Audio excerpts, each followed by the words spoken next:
बऱ्याचशा मुली येतात, आई येते, त्याचे बाबा बरोबर येतात आणि सोनोग्राफीचा रिपोर्ट माझ्यासमोर ठेवतात. बरोबर. मॅडम मला पीसीओडी झालाय. मी म्हणते अगं थांब थांब, घाबरू नको, बस तू शांत. पीसीओडी म्हणजे काय, तुला काय त्रास होतो तो सांग, तू मला डायग्नोसिस सांगू नको.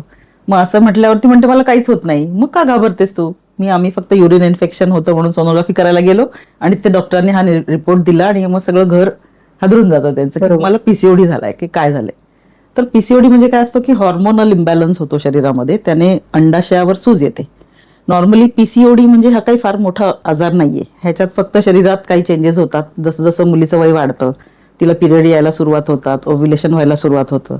तर ह्याच्यात आजच्या जीवनशैलीमध्ये काय बदल झालेत, मुलींच्या खाण्याच्या आहार विहाराच्या प्रॉब्लेम्समुळे खूप सारे हॉर्मोनल इम्बॅलन्स होतात. जो आपला ब्रेन टू ओव्हरी हा जो एचपीओ ऍक्सिस असतो, एचपीओ ऍक्सिस म्हणतात त्याला, तर तो डिस्टर्ब होऊन जातो. मग ते जे हॉर्मोन्स तयार व्हायला पाहिजे ज्या वेळेला ते होत नाही, किंवा त्याचं सगळं बिघडून जातं प्रमाण. जे FSH LH प्रोलॅक्टिन हे हॉर्मोन्स जे असतात हे वेळेवर वाढतात, वेळेवर कमी होतात, तर हे सगळं डिस्टर्ब होऊन जातं.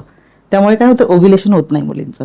मग अंडाशयाला सूज येते आणि त्याच्यात छोटे छोटे असे सिस्ट तयार होतात आणि ते ओव्हरीच्या सर्व बाजूने जाऊन बसतात आणि त्याचं पॉलिसिस्टिक ओव्हरी असं हे डायग्नोसिस देऊन मोकळे होतात आणि पेशंट घाबरून जातात.